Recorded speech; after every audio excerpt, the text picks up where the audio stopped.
但是在美国选举之前，北韩这边做了一个新的动作，也就是在这个31号的这个清晨，它是从内陆朝东北方发射了一枚弹道飞弹，这时间是1个小时26分钟，落在日本专属经济区外侧的日本海域。南韩评估是从平壤附近发射的洲际弹道飞弹。好，日本的防卫大臣当然也有做分析他们说有2个史上最厉害的，就是它飞了86分钟，是史上最长的，而且最高的高度还超过了7000公里，而且飞大概是1000公里的这个部分所以推测这是一个新型的弹道飞弹。好，为什么呢？可能是美选之前的一个敏感时机，那有没有可能也是因为美国跟韩国他们的国防部长才共同谴责他们派兵援俄，所以要有一些动作来告诉大家说，我还在好，北韩这边韩联社也有分析说，另外一个则是为了分散国际对俄罗斯的注意。不过你可以看到，这种弹道飞弹一射日股、韩股马上都受到影响。他们开盘的时候是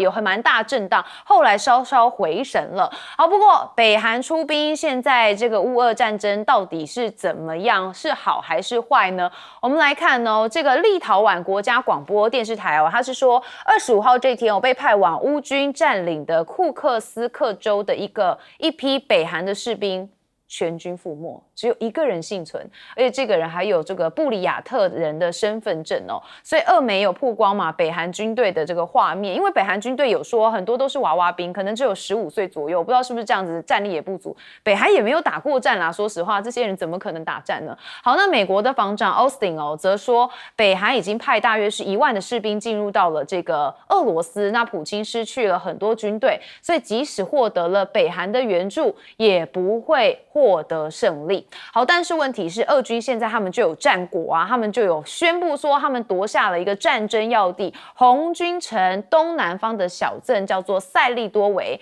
那他说，北韩大约是1万的军人已经加入到了乌俄战争。那 CNN 说，甚至有一些已经出现在了乌克兰的境内，所以他有一些越境的情形但是之前拜登就讲了，你北韩的部队只要越境，我们就反击，所以这是不是战火一触即发呢？好，那我们再来看到，也是俄军这边占领乌克兰的领土，其实越来越速度加快了上周就占了将近是200平方公里那乌克兰也说，新动员的计划来因应，所以他们延长了国家战时的状况，还有军事动员90天的总统令草案。他们要再征召是16万人来入伍那现在泽伦斯基跟美国之间其实也有一些，当然会有一些谈判嘛。好，但泽伦斯基有一点不开心因为他们纽时在29号就说，泽伦斯基有一个胜利计划提出了非核威慑包裹的方案，他是要求要这个战斧飞弹，但是华府不认同需求，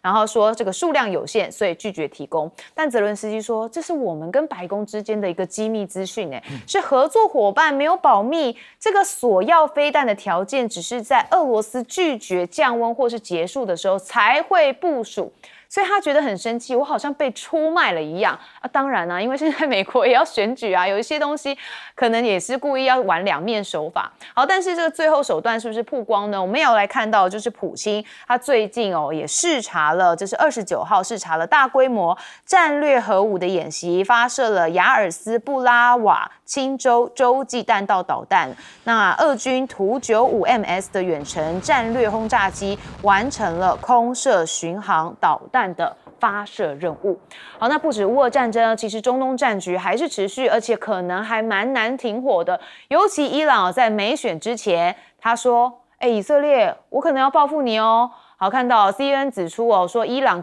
恐怕会在美选投票日11月5号之前，对以色列发出了确切且惨痛的还击行动。好，白宫马上跳出来，发言人说，伊朗不应该回应以色列的报复如果你执意为之，美国会协助以色列来进行防护跟防御所以看起来这个以色列跟伊朗还没有画下句点，还是一个逗点的状态。好，那以军的参谋长哈勒维则说，你伊朗不要再给我射弹道飞弹否则你就会使用到我们之前的这个每次上次不是说要放过的目标，我会再进行你的强行回应，也就是上次我放过你的，这次我就不会放过了。好，那真主党的一个新领袖，他叫做卡西姆，他则是首次放话说，好我不排除跟以色列达成停火协议，但是我不会祈求停火，但是也要就呛一下，说你纳坦雅胡小心哦，被我们暗杀啦。好，但是以色列也宣布哦，说他们击毙了黎巴嫩真主党精锐部队的副指挥官，所以现在看起来整个战局还是依旧非常的这个惊慌失措，尤其这个没选前，好像大家都还有一些动作。亮哥，这个北韩到底他的部队到哪里啊？我认为我没有看到照片，我是不相信这个，因为很多人都说他还在这个西伯利亚那边在做磨合的训练因为他确实要换装这个那边的亚裔的身份证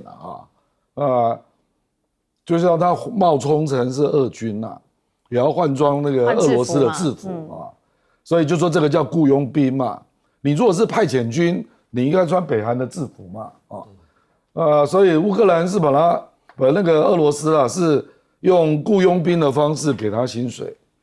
薪水是很高啦，对北韩人来讲，1个月$2000，这待遇非常高哦，以北韩的所得来讲。可是我觉得他们不会轻率的就直接拉到库斯克去打啦，你都还没有熟悉耶，而且他对外都说是暴风军团，是精锐部队。那你认为精锐部队有可能只有15岁吗？这个也令人怀疑啦，因为他去他势必要表现给俄罗斯看的啦，不然俄罗斯觉得你第一团就团灭了，然后我还花那么多钱，后面还要干嘛？对不对？还花这么多钱，而且我看到的数字，白宫上个礼拜才说，已经进入了3000人，那现在就突然变成1万了。事实上，那个时候白宫的估计是到12月。会陆续增加到12000人所以我觉得这个新闻太乱了啦。我是觉得你还是要用比较平时的军事逻辑去推啦比如说，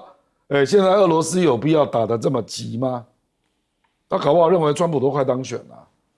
所以10月5号之前有必要这样吗？11月5号。对，11月5号快到了没选，剩下5天呢。那俄罗斯干嘛现在？急攻，然后死一堆人，这样有意义吗？搞不好川普一当选，他11月、12月就强行介入，要求和谈所以我认为，当然你要把那个乌克兰的军队赶出库斯克，这个是必要的啦，因为那个是俄罗斯的国土嘛可是你说打乌克兰会打得很急吗？我真的存疑啦就说。在这个局面好像即将发生变化的时候那你再去讲那个以色列跟伊朗我也很难想象伊朗会去帮川普助选因为当初是谁退出伊朗核协议的，就是川普所以我认为中东地区他们不会去帮川普了是以色列在帮川普了。那个纳坦雅胡希望川普当选嘛，这大家都知道。跟他通好多次电话。那普京也希望他当选嘛，因为他会进来摆平局面搞不好连金正恩都希望川普当选因为他好歹也跟川普见过2次面那拜登都不理他所以我觉得从这个逻辑来看你说伊朗这个时候会对以色列耍狠这个比较怪啦因为。你这样做可能有利于川普当选我认为中东地区就是站在阿拉伯那一边的啦，他们不会乐见川普当选的啦，因为川普给人家感觉对以色列是更支持，而且一副就是你就把它打完吧就是要放手，让纳坦雅胡执行他的所有的计划，我的感觉是这样所以那当然那个美国的阿拉伯裔那是另一回事啦。因为他们觉得被拜登背叛他们期待你可以处理得比较好嘛，不要像川普那样，那结果你处理成这样，那巴勒斯坦人死了4万多人所以这个我们广义讲叫赌烂票啦，所以他们也不一定会投给川普啦，可是有第三方就投过去了这样所以我觉得这些地方可能都会联动到美国的大选啦，所以。有一些透露出来的一些所谓真相，不得不令人存疑啦。对，因为确实我们看到的讯息有时候都是第2手、第3手，所以也是要有一些分析。大钟教授，对，我觉得因为现在大家都在等美国选举的结果哈，因为的确，这个川普跟贺锦丽在对外政策上还是有些差异性啊，不管对于俄乌战争对以色列啊，当然在台海可能还有一些探讨的空间哈，因为主要是目前的这个贺锦丽跟川普，基本上美国大概都是非常挺以色列了，但是民主党可能在支持以色列的这个生存跟安全之余他可能更多关注一些就是程度上比如说大中东的一些局势局势不能外溢，也比较关心一些比如说加萨的人道的这个状况等等。但无可讳言，第一优先是以色列。那对于川普而言，那就很简单，就是挺以色列挺到底，这就是他的方针。所以说刚才讲的这些 CNN 的这个引的一些新闻说有可能这个伊朗在11月5号之前再一次报复，我也是对这个消息是有点纳闷因为到目前为止从10月26号这个以色列进行打击之后，其实大概从所有的讯息来看，应该差不多到此暂时告一段落应该是不管是伊朗或以色列都不想要这个永无止境的以牙还牙，应该是这样子的。所以第一个是以色列中间隔了25天才动手，而且是等了这个布林肯第11次中东行结束之后，还有等到拜登把新一套的这个萨德部署完毕之后才动手。而且动手我们可以很清楚看到这几天的一个消息，有更多的一些讯息，其实它真的是避了一些目标核设施基本上石油的一些重要的这个基础设施大概没有动。那动的一定是第一步是这个伊朗的这个防空系统 S300雷达，还有一些包括无人机啦，还有一些以色列非常关注的弹道飞弹的相关的一些这个燃料的设施。那以色列也讲打完之后他就讲，你不要再动手，如果动手的话，我跟你没完没了。那其实这个伊朗在以色列动手前2天才透过一些讯息传递出来说如果你要动的是我的军事目标有限制打击，那有可能我不会还击。但是假设你动到了核设施跟这个石油这个储存的设施的话，那不要怪我，我一定会还击。而且按照过去历史经验来看，通常以色列跟伊朗双方的你来我往，大概最后结束的都是以色列打完，伊朗没有动静。假设伊朗再有反制，以色列按照他的这个过去行动的惯性，他一定会再回击。所以我觉得以色列跟伊朗的这个冲突目前看起来是暂时的降温，因为目前大家真正关心的重点还是以色列如何去处理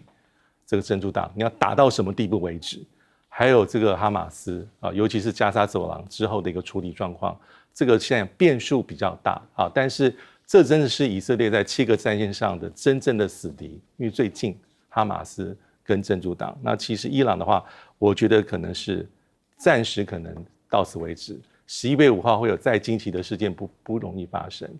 那假设发生这样的状况的话，其实对于目前这些冲突，最后一句话，对执政的民主党我觉得都是比较负分。川普可以比较云淡风轻说，假设我做这些都不会发生，所有的责任负担不管你做得多漂亮，问题都在民主党贺锦丽跟拜登身上。确实拜登好像有现在的执政包袱这个甩不掉严教授。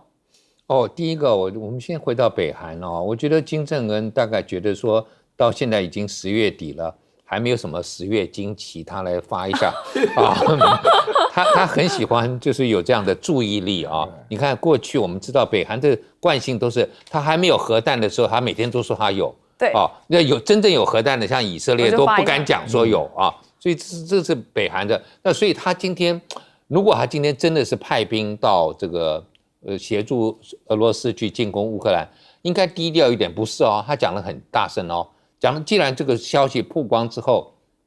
我觉得他应该还是会派比较精锐一点的，就有点像我在学校里头我们那时候在选那个学生交换生到国外去读书嘛。那我的观点是说，我说我们希望这些交换生可能英文还不是很好，去了以后因为环境会更好，不是我们学校说我们要选最好的不要丢我们的脸就要出去代表我们的光荣。我相信北韩大概态度也是如此就会找比较能够打得下，因为他去乌克兰他是打给南韩看的，是我们能打，我觉得他这个有一个这个这个特别的一个目的，就是要让南韩、日本知道，我们北韩除了会发射飞弹之外，我们的地面部队也很能打。所以我不相信他会什么被团灭，什么就是讲的，他根本还没过去。我觉得他还在熟悉状况啊。那但是呢，他光是这样，已经把这个西方国家搞得很毛，然后连南韩都觉得说去谴责。我在想，你南韩去谴责，不乌克兰谴责，乌克兰你谴责他干嘛？你跟他又没有这个。你也不是，他又跟你没有，就是没有什么特别的关系啊。那然后他跟这样子单独去派兵，我觉得他也没有跟俄罗斯有一个什么特别的军事同盟，所以我觉得这个没有什么好谴责啊。倒是美国今天面临的这个问题，其实就5天，我们看，可是大家都说是5天，我觉得不止啊，就是因为这个，我觉得选举不会那么快结束啊。那如果说还要再拖下去，那这个时候。我像川普就会讲，如果我今天你们拖下去，这个俄罗斯这个乌克兰战争就没有那么快结束。他上次有讲过，他在竞选的时候有讲，他说如果我是当选总统，我第2天就开始谈了，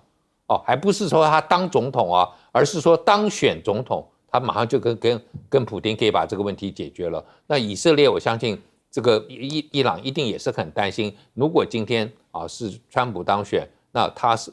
一定是支持力挺以色列，所以伊朗想要有什么作为，应该就这几天要做，否则的话，后面的话，他可能会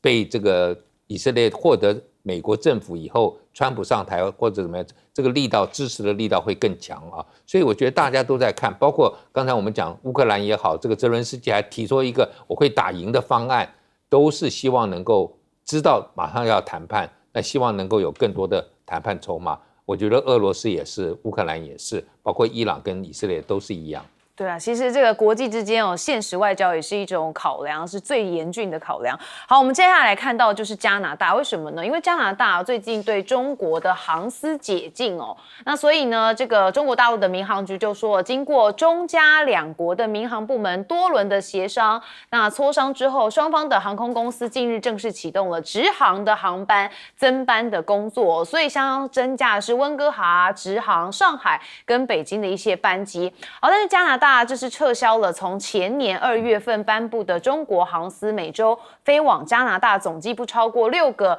往返定期客运的航班，以及禁止北京飞这个加拿大航班的这个限制已经是完全的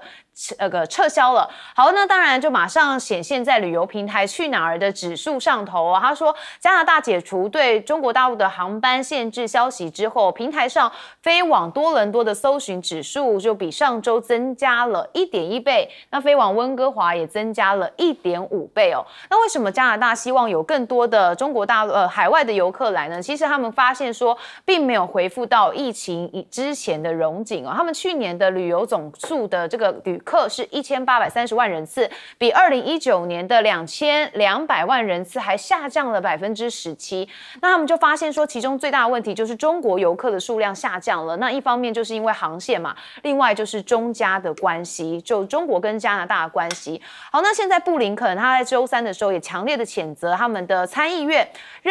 确认任命大使职位的官员，他们说非常缓慢。他也强调说，这是对美国的对手会比较有利所以他提出之后，他说国务院已经开始自行的重组，然后应对中国在世界上日益增长的影响力。他说还建立一个负责指导美国政策的一个内部中国组那彭博则是说，他目前是发现说，虽然乍看之下短期内好像中国大陆的一些先进的这个领域，在2018年川普实施这个科技战之后，好像有一点点受阻，这乍看，但是他们追踪了13项关键技术就发现中国大陆实质上是按照中国制造2025的计划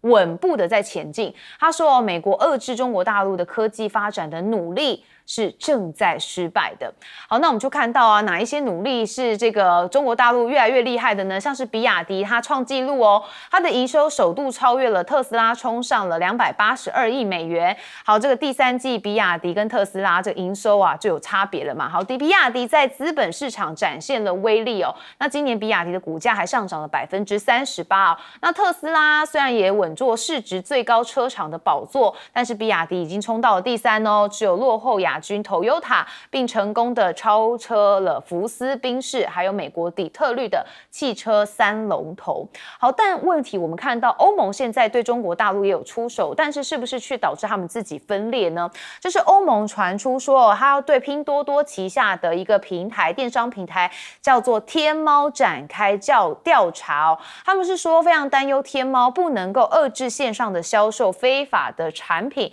因此要展开调查。他说，如果有违法的话，就要处以该平台全球年营收6%的罚款，这蛮大的哦。那美国的智库 CSIS 则是在官网上发说，这个天猫存在着重大风险。他说，天猫是伪装成电商网站的中国间谍软体程式。哇，这天猫实在太厉害了，这是一个间谍软体程式。好，但问题是欧洲对于中国电动车关税在今天嘛，31号就要上路了。好，那这个欧盟也被说可能要派代表来访华磋商，这是欧盟的报道。那欧盟同意接受中国这个前往北京的邀请哦，表明谈判出现曙光，但是替代的方案仍然很复杂，还在敲定当中。但是现在这个增加关税措施生效，也说北京就说好啊，那你要增加我关税，那我们国内的车厂就要停止投资欧洲哦。那就是像这个很多的有在别的国家，像欧洲国家在进行投资的。他们就说那就停止吧。那他说这个举动可能会进一步的分裂欧洲，为什么呢？我们来看德国，德气就跳脚啦。他们说这个此举可能会加速贸易冲突的风险，最后会影响整个产业。法国则是担心他们的白兰地现在可能会沦为祭品，所以法国班员也是非常急着访中的。那英国这边则是英国的商贸大臣雷诺兹则表达跟中国贸易对话的意愿不会坦言英国无意跟进欧盟。他说我又不是欧盟的一部分，所以对中国大陆制的电动车来加税。西班牙则是说他们的这个中国阴影笼罩着欧洲所以也试图要扩大对华的经济联系我们看到这个西班牙的加泰隆尼亚地区政府成立一个专门的这个部门，致力于增加与世界第2大经济体中国的一个投资那今年7月的时候，巴塞隆纳港也批准了这个建造新码头的计划。这个码头呢是直接连接着港口的铁路系统，运输中国向欧洲出口的一个电动车。所以看得出来现在这个中国大陆不是要被课关税了吗？但是确实好像也对欧盟自己本身是有一些问题存在。亮哥，我觉得现在很难用一个阵营或一个多边组织，然后来好像你期待它有共同的行为了。因为经济不好尤其是欧洲那自求多福的国家蛮多的啦那彼此的竞争优势也不一致比如说这次要对中国的车子加关税，主导就法国跟意大利德国反对那当然有人就把它理解为是欧洲的内斗了法国是要取代德国的平价车。因为法国也有那个雪特龙也有那个标致那意大利是要取代德国的豪车所以是有阴谋在里面的那欧洲又有一大堆亲美的国家嘛，那就看到反中就跟进那事实上他根本没有车厂，这种国家也一堆所以我觉得欧盟真的很难作为一个整体来讨论我认为这是一个早晚会瓦解的单位了，它只是在硬撑而已。各怀鬼胎，本来就是所以中国大陆也知道所以它也是各个击破，比如说对法国就是用白兰地嘛，那意大利他就说，我本来承诺的那个汽车的投资暂缓，它就是各个击破嘛，因为连你欧盟都不是一个整体，那怎么跟你一起来谈呢？那德国又没有办法掌握多数，所以你掌握德国也没有用所以现在就变成是，中国大陆就去跟西班牙交好那看这个西班牙可不可以倒过来对法国、意大利有一些影响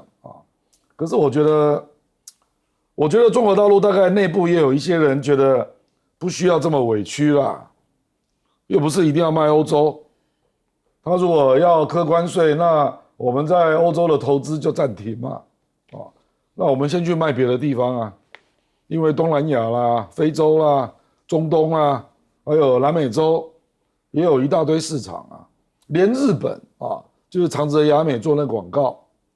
比亚迪也卖得不错啊。欧洲每天都在那边吵来吵去，烦死人了啊！所以我是觉得这种声音越来越大了，越来越大了。那这种也会反映在广泛的西方国家啦，比如说，加拿大要增加航班啊。事实上，欧洲的国家有很多都是很长久的知名的那个航空公司，最近对中国大陆都是减班啊，或者根本就停飞啊。那主要原因就是旅客变少，那还有另外一个，因为他们不能够飞越俄罗斯，所以没有办法跟中国航空竞争啊，造成了不公平竞争啊，反正因素都很复杂了。好，我们休息一下，马上回来。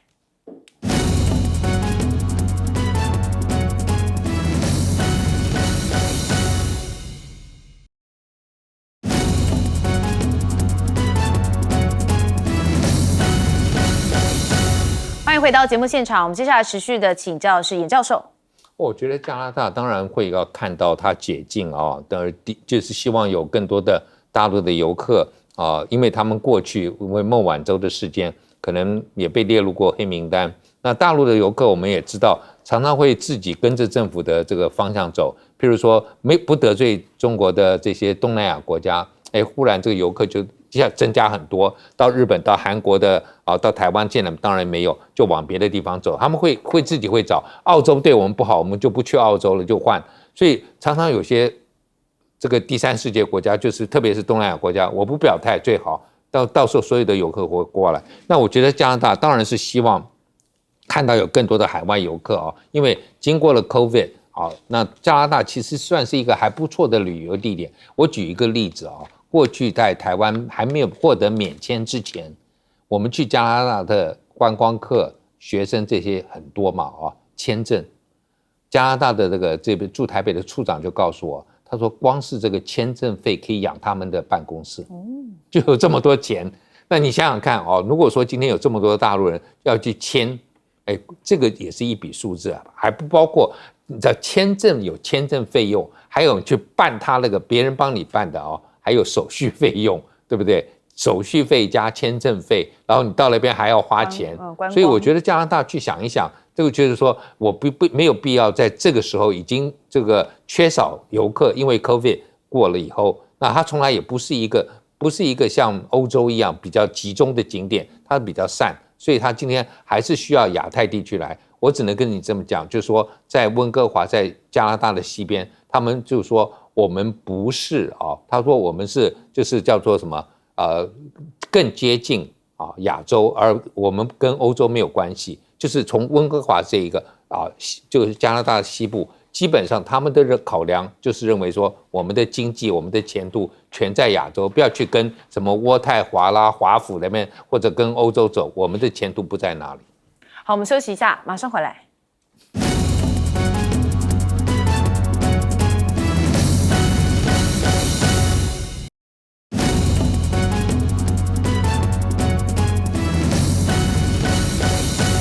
好，欢迎回到节目现场。我们持续要请教大钟教授关于电动车的部分。对，因为我们原本都认为说应该是已经大势已定了嘛，因为10月4号欧盟的投票通过，然后就是10月30号本来就是开始要启动这所谓新一轮的5年的对中国大陆进口的电动车的这个关税，而且它的这个比例是最高35.5%原来就有10%，所以最高可以推到45.3%这么高的一个比例。那原来都认为说已经再不会有悬念，现在有最新的消息传出说，欧盟可能有最新的代表团要到大陆去做最后的磋商这点让大家认为说，有点好奇，因为本来都已经觉得是终局是定了因为目前来说蛛丝马迹来看，因为中国大陆已经准备好所有这个抵制的、反制的一些手法包括之前传出来已经在做的白兰地的这个保证金因为中国大陆是欧洲白兰地这个出口的重要的一个重大市场，以去年来说的话，大概有17亿美金这么大的市场。第二是乳制品，中国大陆也狼来了喊了非常久因为中国大陆也是欧盟乳制品出口的第2大市场，第一应该是这个所谓的纽西兰。那欧盟里面呢，以爱尔兰影响会最大。这里面以去年来说，哈，这个份额也达到大概18.4亿美金。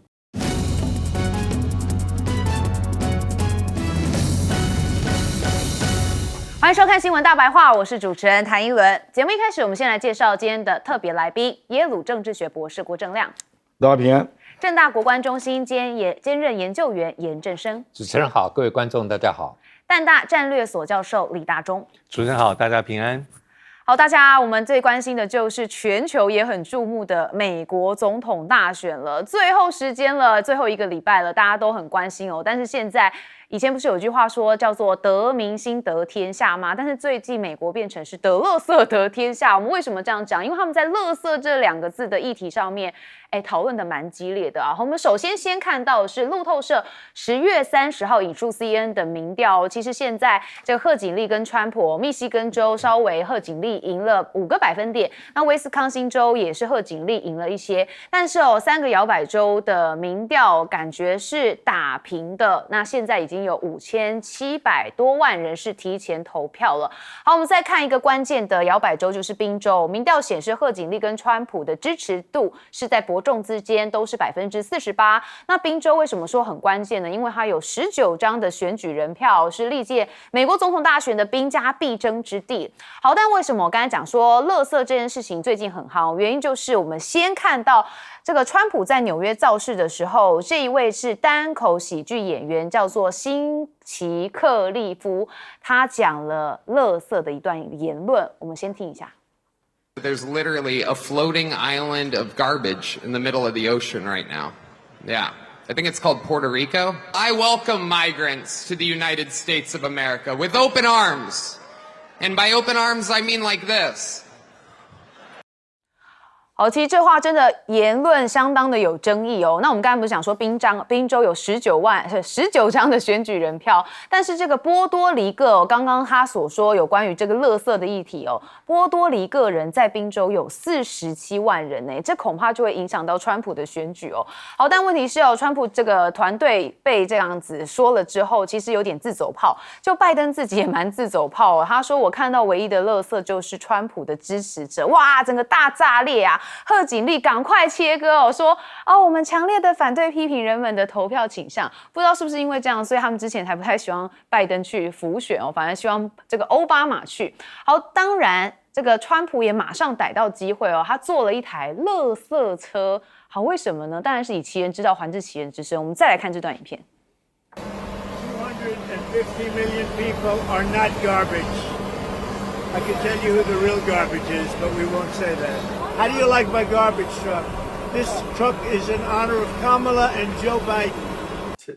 好，真的是挖苦拜登，很厉害哈，真的很会选举哦。这个川普脑筋也动得很快，好，所以变成说是一个垃圾的选战嘛。好，阵前倒戈是不是也增添了一些变数呢？其实最后关键变数真的都会牵一发动全身。我们来看共和党的前州长阿诺·施瓦辛格，他现在倒戈挺贺锦丽哦。他说，在成为共和党人之前，我永远是一名美国人。他说他会投给贺锦丽。好，另外继华邮跟落实之后，最新不替总统候选人背书的是《今日美国报》，他是2020年有表态是支持拜登，2016年是呼吁不要投川普，只有今年选择不表态。那《华盛顿邮报》在2020年是挺拜登，2016年是挺希拉蕊，今年也声明说不表态。好，但是有人是认为这是前雷根的分析师，他说现在民调是没有办法捕捉到很多的隐藏选民哦。他说所谓沉默的美国人，他认为川普的支持者可能会比较多啦。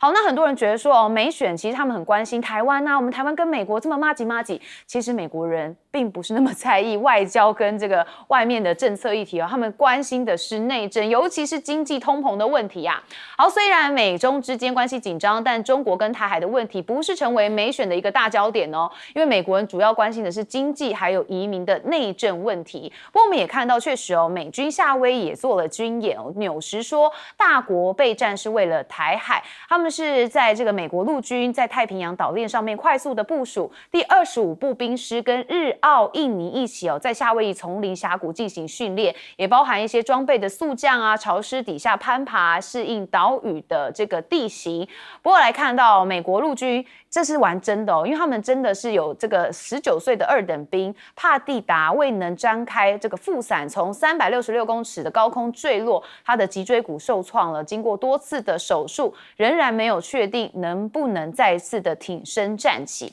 好，所以现在也有一些人是认为，像是中国大陆的这个时事军事评论员就认为说，对于美国的陆军而言台海预战更是一种生意。其实他说，因为美国陆军的地位日益被边缘化，所以他现在要争取更多的经费预算所做出的挣扎。不过美国空军在波音这边好像也被当盘子，因为波音制造的这个 C-17军用运输机的这个合约中预示给造机等配备多支付了100万美元是市面上的价格80倍。哇，所以美军把别人当盘子，自己也被当盘子了。亮哥，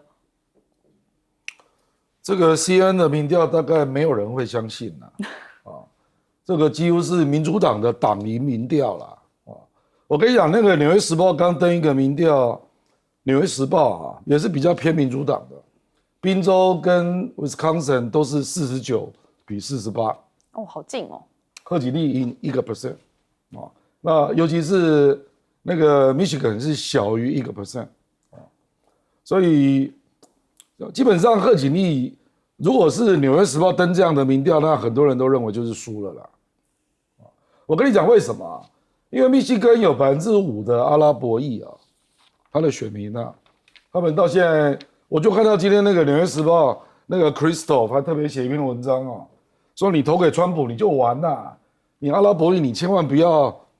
赌烂就是在气民主党拜登没有好好处理这个巴勒斯坦问题你如果让川普当选，你更惨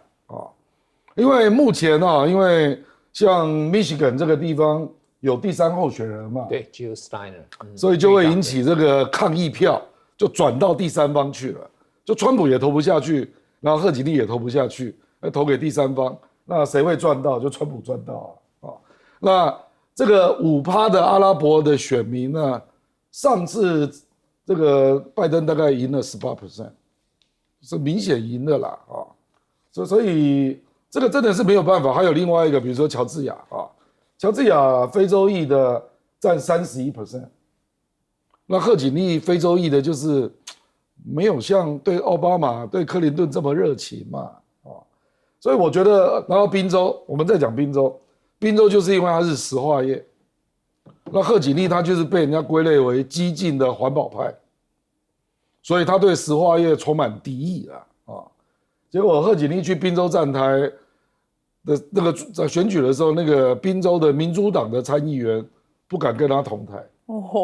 你就知道有多严重了。所以我这个只是随便举3个州的例子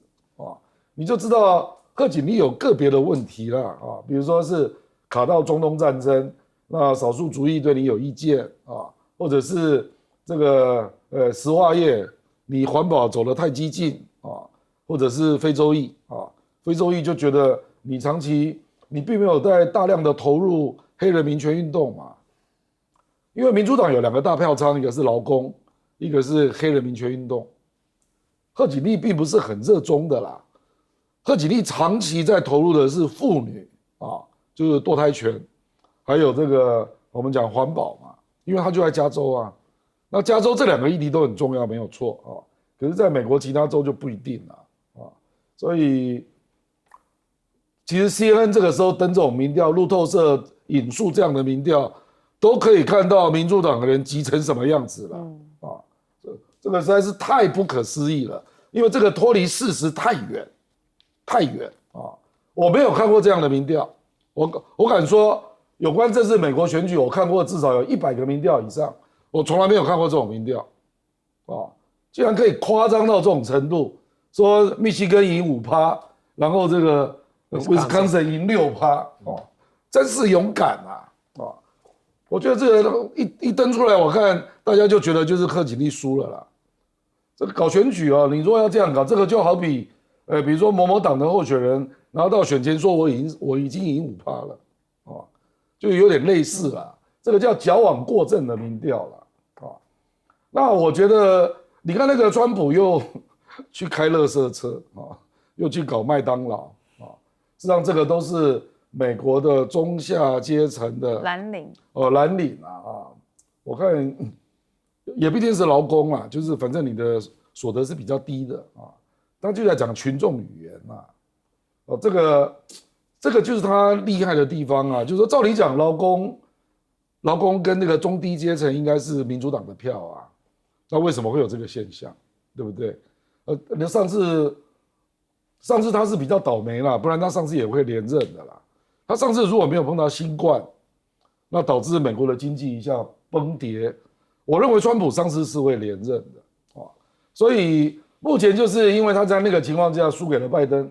然后拜登你这4年你所导致的经济问题啦、通膨的问题啦、非法的移民啊，还有很多民主党执政的州跟城市犯罪率暴涨，你贺锦丽都没有方案啊，所以我是觉得，我坦白讲，我是认为要翻盘难度蛮高的啦，难度蛮高的。好，确实现在美国总统大选谁虽然都说不准，但是现在好像有一些端倪了。林教授，我觉得第一个就是这个垃圾岛的问题啊，确实就是本来是一个笑话，但是呢，如果你用来形容别的国家，我觉得还好啊。你如果形容其他中美洲的国家，或者甚至甚至是海地，我觉得大概都没这个问题。波多黎各是美国的一部分呢，虽然说是这个我们讲说 associate state 啊，有点像是自治州，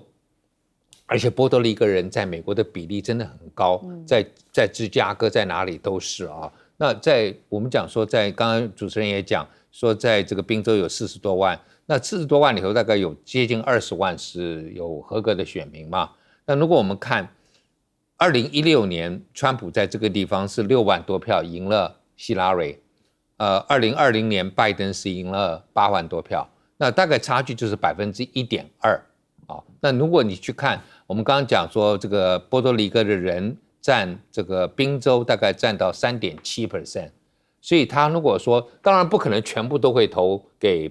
这个民主党，但只要占多数投给民主党，他们可能就会在这个差距上面就会表现出来。所以我觉得难怪川普要跟这个话语要切割，然后要去反击。反击其实他不会增加票，但是呢，